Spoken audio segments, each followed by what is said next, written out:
Hello tout le monde, j'espère que vous allez bien sous cette chaleur écrasante, rayonnante, tout dépend de votre point de vue. Aujourd'hui, on est sur le podcast numéro 4 de notre série l'ABCD des marques, on est donc à la lettre D. Et aujourd'hui, je vous emmène dans les années 1940. Vous baladez dans les rues de Paris, vous marchez et vous devez prendre la plus grosse décision de votre vie. Impossible de faire un choix, vous ne savez pas, vous êtes complètement perdu. Et là d'un coup, vous baissez la tête et vous tombez sur une étoile. Vous prenez ça comme un signe, vous la ramassez et vous acceptez la proposition. De là va naître l'histoire de la plus grosse maison française. Dior. Mais avant de commencer, bienvenue à tous les passionnés de mode et aux curieux qui se sont perdus ici par accident. Vous êtes les bienvenus aussi. Moi, c'est Lina et comme vous, j'ai des millions de choses à apprendre sur la mode. Et je trouvais ça plus sympa de le faire à plusieurs. Au programme, histoire, anecdotes, décryptage de marques, stylisme, mouvement, le tout sans prise de tête et expliqué simplement. Alors j'espère que vous êtes confortablement installés car votre épisode est sur le point de débuter. C'est parti! Notre histoire commence donc en 1905 à la naissance de Christian Dior en Normandie. Il va grandir dans une petite maison grise et rose qui inspirera plus tard ses collections. Mais dans les années 1920, toute la famille déménage dans le 16e arrondissement parisien et là commence une toute nouvelle vie pour Christian. Il commence à fréquenter des amis artistes, il devient lui-même artiste, il ouvrira même une galerie. Et il est connu pour faire de nombreux dessins, mais en 1935, sa mère décède, son père fait faillite et il se retrouve à vendre ses dessins à des grandes marques de luxe comme Nina Ricci par exemple. 1938, il a son premier contrat dans la mode et il fait ses débuts. Il est ravi d'avoir cette première expérience dans la mode, mais 1939 arrive, la guerre, et il est envoyé au front. Quand il reviendra, il fera de nouveau modiste dans une autre maison de mode, mais il va surtout se faire démarcher par Marcel Boussac, qui à l'époque est un mania du textile et de l'industrie de la mode, quelqu'un d'extrêmement puissant, avec beaucoup, beaucoup d'argent. Il décide d'investir dans Christian Dior et lui proposer d'ouvrir sa maison. Christian Dior va donc y réfléchir longuement et finalement, en 1946, ils vont ouvrir la maison Dior au 30 avenue Montaigne. Ça va être un investissement absolument colossal. Il va y avoir plus de 80 couturières. Énormément, énormément d'argent est mis dans le projet. Et tout le monde attend un petit peu Boussac au tournant en mode est-ce que t'as fait le bon choix ou est-ce que t'as pas fait le bon choix? 1947, salon de l'avenue Montaigne. Christian Dior présente sa première collection. Silence dans la salle. Stupéfaction. Stupéfaction, vraiment, c'est le mot qu'il faut dire. Il ne s'attendait pas du tout à ça. La collection fait beaucoup parler, mais fait surtout un carton. Grâce à Carmel Snow, on en parlera également plus tard. Et là, c'est le décollage complet pour la marque. 1947, ils sortent également leur premier parfum, Miss Dior. 1948, ouverture du premier magasin sur la 5e avenue à New York. 1950, Légion d'honneur, couverture du Times, ouverture au Venezuela et présentation dans les salons de la reine. L'année crevante. Mais en 1957, tout s'arrête. Christian Dior fait une crise cardiaque et décède. Il va donc laisser à la suite de sa marque Yves Saint Laurent. Yves Saint Laurent, c'était l'apprenti de Christian Dior et son petit protégé. Et après, on va avoir une longue lignée de designers qui vont se succéder jusqu'à aujourd'hui, en 2025, où Jonathan Anderson vient de reprendre les rênes.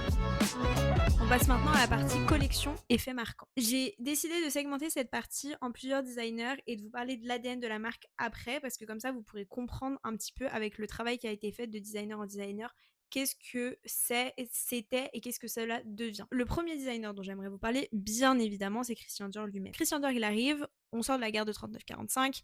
Les looks, ils sont très simples. Vraiment, les femmes, elles sont habillées un petit peu comme des militaires, comme des soldats. Des jupes très simples, des vestes très simples, il n'y a pas de fioriture, on n'utilise pas beaucoup de tissus, on est rationné. Bref, on est sur vraiment la simplicité, l'efficacité, on n'est pas dans l'esthétisme, on n'est pas dans le glamour. Christian Dior, il va arriver avec sa première collection qui va choquer, comme je l'ai dit. Il a l'initiative de 2 silhouettes. La silhouette en 8, donc vous imaginez la forme d'un 8, c'est vraiment cette silhouette, et la silhouette en corolle, qui fait un petit peu comme une fleur qui s'ouvre. Ça, c'est les 2 silhouettes phares de Christian Dior. Mais c'est des silhouettes qui demandent énormément, énormément de tissu. En fait, sa première collection, elle va demander un métrage de tissu complètement fou pour l'époque. Comme je vous dis, on est rationné. Il y a beaucoup de personnes qui vont dire que c'est de la folie, que c'est complètement irrationnel, que c'est pas du tout raisonnable. Donc Coco Chanel, qui elle va même lui reprocher d'être quelqu'un de rétrograde et de ramener les silhouettes de la belle époque, alors qu'elle, elle a tout fait pour libérer les femmes et faire des silhouettes plus simples et beaucoup plus pratique d'être une femme dans un profil d'une femme un peu plus travailleuse, alors que Christian Dior, il est vraiment dans le glamour, tout ça. Bref, donc c'est très critiqué, mais ce qui va le sauver, c'est que Carmel Snow, la rédactrice du Harper Bazaar à l'époque, va lui dire Christian, your silhouette are such a new look. Et de là va naître l'expression new look qui va caractériser le style de Christian Dior. Au-delà de ça, il va également ramener tout ce qui va être robe de soirée à la mode. On est en temps de guerre, on fait plus la fête, on fait les soirées, on ne s'habille plus, on ne s'apprête plus. Lui, il va créer des robes mais somptueuses à tomber par terre, des robes de gala, des robes de soirée, pour que les femmes aient envie de s'apprêter, pour que les femmes s'aiment, pour qu'elles découvrent cet aspect d'elles-mêmes. Mais pareil, c'est toujours critiqué parce que ça demande énormément de tissu. Bref, il va être à toute cette initiative-là. Au-delà de ça, il va instaurer énormément de codes dans la maison. Pour revenir un petit peu sur Christian Dior et sa personnalité, lui, c'est quelqu'un de très très très superstitieux. Et en fait, sa superstition, bizarrement, va laisser un certain héritage dans la maison que tous les designers reprendront un petit peu derrière. Par exemple, donc, je vous ai parlé de l'histoire de l'étoile où il a vu l'étoile sur le sol et il a décidé de se lancer. L'étoile, on va la retrouver très souvent dans les collections. On la retrouve sur la façade du 30 avenue Montaigne. C'est un signe qui est omniprésent, d'un peu de bienveillance. Christian Dior, il avait également une voyante qu'il consultait extrêmement souvent pour ses collections, pour les défilés. Bref, il avait besoin que l'univers le rassure. Il avait également plein de petits tics qui mettaient du muguet dans les ourlets de ses robes. Ou encore, il a toujours repris le modèle sur son premier défilé. Il avait des chaises napoléoniennes avec un espèce, sur l'assise, il y a un espèce de quadrillage assez particulier. Il a toujours repris ce modèle de quadrillage-là sur les sacs, par exemple. C'est celui qui est présent sur le Lady Dior, pour se porter chance, parce que ce premier défilé lui a porté chance. Bref, c'est un homme très superstitieux avec plein de petits détails qui font toutes ses créations et qui on retrouvera plus tard dans l'héritage. La deuxième personne dont j'aimerais vous parler, c'est John Galliano, l'enfant terrible de la maison Dior. John Galliano, il arrive en 1996. On a besoin de renouveau chez Dior, on a déjà vu chez Franco Ferré. Bref, même la mode en général a besoin de quelque chose, a besoin d'un petit coup de peps. John Galliano, il arrive, boum, explosion, il détruit tout. Il fait des collections absolument folles, il s'inspire de tout. Les Japonais, il s'inspire de l'Égypte, il fait du victorien, du rococo. Il a fait des robes absolument somptueuses. Ses défilés ont des allures de théâtre. Les mannequins, elles ont des coiffes énormes. Enfin, vraiment, on se croirait à la cour de Marie-Antoinette sur certains défilés. Les maquillages blancs pâles pour bien accentuer les looks. Des femmes qui défilent, on leur tient les mains, on dirait des reines. Bref, John Galliano, il a apporté quelque chose de fou chez Dior, quelque chose d'extrêmement différent. Il a repris des classiques, il s'est inspiré de ce qui a été fait, mais c'était vraiment la patte John Galliano. On le voit dans les looks, on voit que c'est quelque chose quand même qui est très différent de ce qui a pu être proposé avant. Et c'est une ère chez Dior qui va être magnifique pendant plus de 15 ans. Il va réinventer. Des fois, il va faire des choses qui sont ultra provocatrices. Des fois, il va faire des choses qui n'auraient pas dû marcher. Mais bon, c'est John Galliano et c'est un petit peu le chouchou de la mode. De belles années de John Galliano chez Dior, vraiment, qui sont à connaître. Si je vous invite à aller voir des photos, je vous en mets pendant la vidéo. Mais si vous ne regardez pas la vidéo, je vous invite à aller voir des défilés qu'il a fait ou des silhouettes qu'il a pu faire. C'est juste somptueux et spectaculaire. Troisième styliste dont j'aimerais vous parler, Maria Grazia Curie, donc qui est l'avant-dernière directrice de collection de Dior Femme et haute couture. Maria, c'est la première designer femme de Dior et elle va bien le montrer parce que dès le début de ses collections, elle envoie un message ultra féministe avec des t-shirts imprimés avec des messages féministes. C'est une femme qui a du caractère, c'est une femme qui sait revendiquer ses causes, elle est là pour la sororité. C'est vraiment une belle personne avec de belles valeurs et qui va réussir à le transcender chez Dior. Elle a su s'inspirer de tous ses prédécesseurs. Elle le dit elle-même, elle ne s'est pas inspirée que de Christian Dior parce que lui, il a passé en réalité que 10 ans dans sa maison. C'est peut-être celui qui a passé quasiment le moins de temps dans sa propre maison. Et donc, elle s'inspire d'un peu de tout le monde. Elle fait de choses très très belles. Son dernier défilé à Rome est juste magnifique et à couper le souffle. Elle a fait un travail absolument remarquable pendant des années. Il y en a qui ont aimé certaines collections, il y en a qui n'ont pas aimé certaines collections. La vie a été partagée, c'est pas un unanime complet, mais elle a laissé une véritable patte chez Dior. Et en tout cas, moi personnellement, j'ai adoré ce qu'elle a pu y produire. Le dernier designer dont j'aimerais vous parler, c'est Kim Jones. Alors, j'ai beaucoup parlé de prêt-à-porter femme, de la haute couture femme, mais chez Dior, il y a également l'homme. Et Kim Jones, ça a été un des designers hommes les plus marquants de Dior. Il arrive dans la maison en 2018 et il est là pour révolutionner. Il est très connu pour pouvoir allier classique et streetwear. Il le fait extrêmement bien. Et dès sa première collection, il va faire des choses super. Il a fait des collaborations de dingue avec Kaus, avec Sean Stussy. Bref, il apporte vraiment un vent de nouveauté, je trouve, chez Dior, parce que Dior, c'est très élégant, machin. Mais là, il inclut le streetwear et il fait un streetwear élégant, ce qui est ultra dur à faire. Et j'ai adoré, moi, son air chez Dior. Son dernier défilé était juste exceptionnel. Enfin, vraiment, sur les deux derniers designers, les deux défilés d'adieu étaient à couper le souffle, quoi. Il a fait ce défilé qui reprenait le défilé H de Christian Dior. Il fait des manteaux avec de la matière de combinaison de plongée, mais à la fois de cuir. Les mannequins défilaient avec des masques de perles, avec des nœuds en structure. Enfin bref, un niveau de technicité sans fin. Franchement, sur le défilé, c'est juste dingue. Il clôture avec un manteau très japonisant que Christian Dior avait fait. Et ils partageaient tous les deux cette passion-là du Japon qu'il a exploité tout au long de ses connexions. Il a vraiment fait des connexions qui sont très japonisantes. J'ai adoré son air, je trouve que c'était très nouveau, très sympa, très frais ce qu'il a pu apporter. Et tout ce petit monde a laissé lieu à Jonathan Anderson, qui aujourd'hui est à la tête de l'homme, de la femme et de la haute couture. On passe maintenant à la partie analyse com et marketing. Alors, j'ai décidé de m'attarder sur 3 points. La première chose, c'est que Christian Dior, dès le départ, il avait compris la notion d'univers de marque. C'est-à-dire que dès son premier défilé, il va vaporiser dans l'air une flagrance d'un parfum qui n'est pas encore sorti, qui deviendra plus tard le Miss Dior, de partout pour faire du marketing olfactif. Et que quand les personnes sont sorties du défilé, non seulement ils avaient les yeux enivrés, mais ils avaient également le nez enivré. Et ça, c'est ultra important d'associer une marque a une odeur, ça peut être un super atout marketing, mais c'est surtout que ça permet de commencer à créer tout un univers. Et lui, ce qu'il voulait, c'était pas un manteau Dior. Donc, il veut le chapeau, il veut les chaussures, il veut le sac, il veut le maquillage, les bijoux, bref. Et c'est comme ça qu'il a réussi à construire son univers et qu'aujourd'hui, Dior, c'est omniprésent. Si vous voulez être en full Dior, vous pouvez, même votre mari peut être en full Dior parce qu'il y a du Dior homme pareil, on est sur la même gamme, il y a tout pour l'homme, tout pour la femme, tout pour l'enfant. Bref, si vous voulez, vous pouvez être la famille Dior et c'est vraiment ce qu'il cherchait à créer, c'est à créer tout un univers. Cet univers, maintenant, il faut le promouvoir. Et c'est le deuxième point sur lequel on va s'attarder, c'est qu'ils ont été extrêmement forts dans le choix des égéries. La plupart des marques, ils prennent une égérie pour tout le blabla. Eux, non. C'est une égérie par segment. Donc, une égérie pour tel parfum, une égérie pour le vêtement, une égérie pour telle sorte de maquillage, une égérie pour la skincare. Bref, je schématise, mais globalement, c'est à peu près ça. Chaque segment a sa propre égérie parce que chaque segment s'adresse à une cible, un persona particulier. Par exemple, prenons l'exemple du parfum. J'adore, c'est représenté par Charlize Theron. Elle représente la féminité, elle représente la puissance, elle représente un côté solaire, bref. Ça, c'est ce qu'on cherche à représenter avec elle et on cherche à s'adresser à ce type de femme. Miss Dior, ça représente plus l'intellectuel, c'est un parfum qui est plus jeune. Et pour ça, on choisit Natalie Portman. En plus, il faut savoir que Dior a une longue histoire d'amour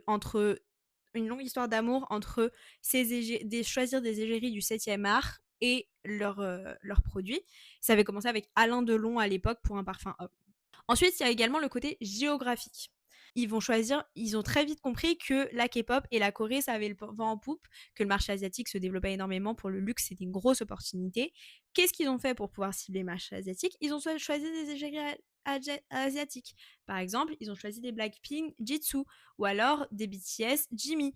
En plus de ça, les égéries, elles sont toujours présentes au défilé, et je peux vous assurer que si vous allez devant un défilé Dior, vous n'allez plus savoir si vous êtes à un concert de K-pop ou si vous êtes devant le défilé Dior, tellement il y a de fans de K-pop. En plus, c'est des fans qui sont ultra investis, donc c'est une super idée d'aller chercher ces égéries-là, parce que c'est des super prescripteurs. Enfin, la dernière chose, c'est comment ils mettent en avant leurs produits. Alors, il y a toutes les campagnes publicitaires, etc., les médias qui sont hyper rodés, mais il y a quelque chose sur lequel ils ont commencé, c'est la télé. Alors, pour ma génération, la génération d'après, j'imagine que ça parle moins. Mais globalement, en tout cas, moi, j'ai toujours eu ce souvenir de la pub J'adore Dior depuis que je suis toute petite. Mais cette pub J'adore Dior, c'est vraiment rentré dans la culture commune. Tout le monde voit ce que c'est cette pub. Tout le monde la voit sortir de son bassin doré, là. En fait, ils sont capables de faire des pubs qui sont quasiment hollywoodiennes. Et c'est là qu'ils sont trop forts. C'est que ces pubs-là, elles ont un aspect cinématographique et qu'il y a un vrai travail derrière et que du coup, en fait, finalement, elles finissent par rentrer dans la tête parce qu'elles sont tellement bien faites et elles sont tellement dans la culture. C'est pas un hasard si la pub J'adore n'a pas changé. C'est pas un hasard si ça a été la même égérie pendant 20 ans. Alors aujourd'hui, elles l'ont remplacée par Rihanna. Pas bien grave. Vu que c'est Rihanna, c'est pas grave.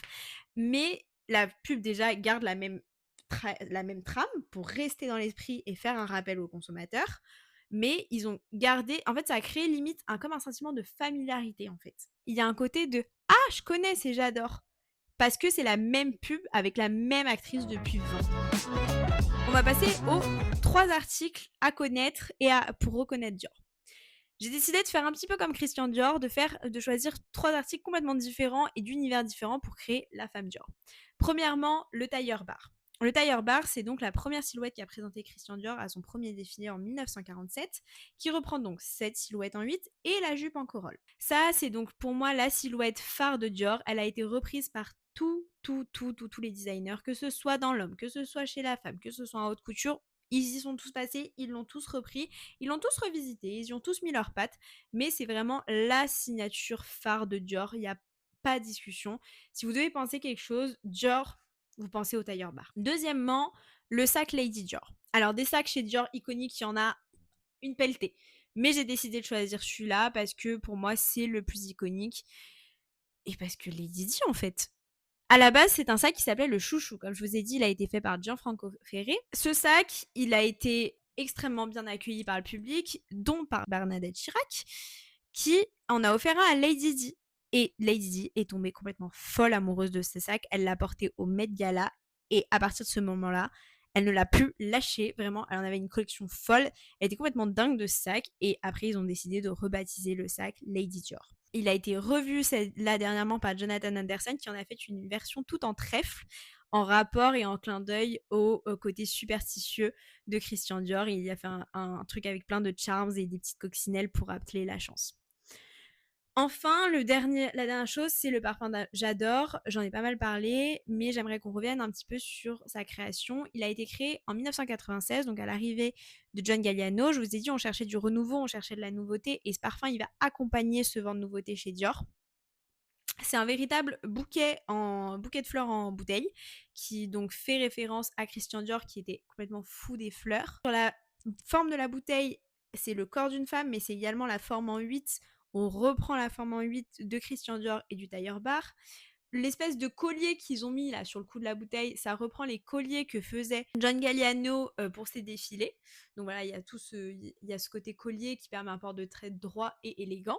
La couleur or fait référence à la phrase de Jean Cocteau qui a dit « Dior, ce génie propre dont le nom magique comporte Dieu et or ». Donc voilà, donc ça fait référence à cette phrase-là, c'est pour ça que la bouteille est en or. On arrive à la fin de ce podcast et c'est l'heure de vous donner mon avis. Alors, je ne peux pas vous donner mon avis sans vous parler de Jonathan Anderson. Donc, Jonathan Anderson qui est aujourd'hui à la tête de la maison, homme, haute couture et femme. Ce qui est déjà, disons-le, une performance en soi parce que c'est énormément de travail. On ne se rend pas compte à quel point c'est dur de sortir autant de looks, autant de collections. Vraiment, c'est un travail qui est absolument admirable. Jonathan Anderson, moi, c'est quelqu'un que j'apprécie beaucoup, ne serait-ce que par sa discrétion, son humilité et le travail qu'il a pu faire dans ses maisons précédentes. Bref, c'est quelqu'un d'extrêmement créatif avec énormément de talent qui était extrêmement attendu. Franchement, je ne sais pas comment il a fait pour gérer le stress qui a dû lui être imposé de reprendre la maison parce que, comme je vous l'ai cité, il reprend derrière des noms énormissimes de la mode qui ont fait un travail colossal sur cette maison. Je vais pas mentir, les débuts, j'ai pas été hyper convaincue. Très honnêtement, parce que je pense que j'en attendais beaucoup, comme tout le monde, et peut-être des fois trop. Parce qu'en fait, quand on projette trop, des fois, bah forcément, si c'est pas exactement ce qu'on veut, on se dit j'aime pas trop. Mais en fait, j'apprécie énormément. Plus le temps passe, plus il fait des collections. Déjà, le lien qu'il fait entre l'homme et la femme et la haute couture, pour qu'on comprenne vraiment bien que c'est Jonathan Anderson de partout, il fait sa patte. Je trouve qu'il revisite extrêmement bien les classiques, qu'il crée aussi de nouvelles choses, et ça, c'est super intéressant. J'ai bien aimé les libertés qu'il a pris sur le dernier défilé, qui était franchement magnifique, au Jardin des Tuileries. Mais voilà, je pense que j'attends plus de nouvelles choses comme le dernier défilé, avec un peu plus de nouveautés, un peu de prise de liberté, parce que Jonathan Anderson, vous irez voir un peu son travail, il a fait des trucs super rigolos, hyper fun, et je trouve que c'est ça qu'il faut ramener là chez Dior, un petit peu de fun, un petit peu de nouveauté. Ça, c'est mon avis sur la maison à l'heure actuelle. Sur la maison en général, que dire, c'est une institution de la mode, c'est une institution du monde finalement, de la culture française également. Je trouve que connaître l'histoire de Dior, ça va plus loin que juste aimer la mode, juste bosser. C'est de la culture générale parce qu'ils sont à l'origine de nombreuses choses qui nous entourent aujourd'hui. C'est vraiment une maison qui, je trouve, peu importe les âges, peu importe les designers, a toujours eu quelque chose d'intéressant à proposer. C'est une belle histoire de culot finalement. Comme souvent, hein, la mode, c'est souvent du culot. C'est souvent quelqu'un qui a une idée qui dit bon, pourquoi pas, peut-être que ça va marcher. Félicitations à Marcel Boussac qui avait définitivement flairé le bon plan. c'est une maison que je connaissais un petit peu mieux que celle que je vous ai présentée auparavant, mais franchement, j'ai appris tout autant de choses. Il y avait tellement de petits détails, de petits trucs que je ne connaissais pas. Vraiment, ça a été un plaisir. J'ai adoré regarder des dizaines de défilés pour préparer cet épisode. Donc vraiment super, une maison incroyable. Je vous invite à aller voir le travail que a fait chacun de ces designers. On se retrouve la semaine prochaine, nous, non? Pour la lettre A. Bisous!